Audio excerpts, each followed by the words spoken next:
ప్రతి ముత్తైదు అంబను కాదే కరిచేది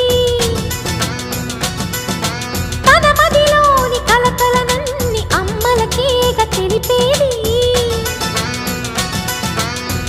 నెలతలే లేకుంటే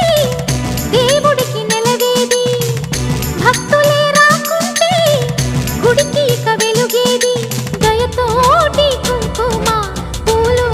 అక్షింతలు మనమంతా ఇవ్వాలి తన తాళి నిలపాలి తాళి కాచి ముత్తైదా ఎల్లమ్మ ఎల్లమ్మ పోదామా ఎల్లమ్మ ఉసురు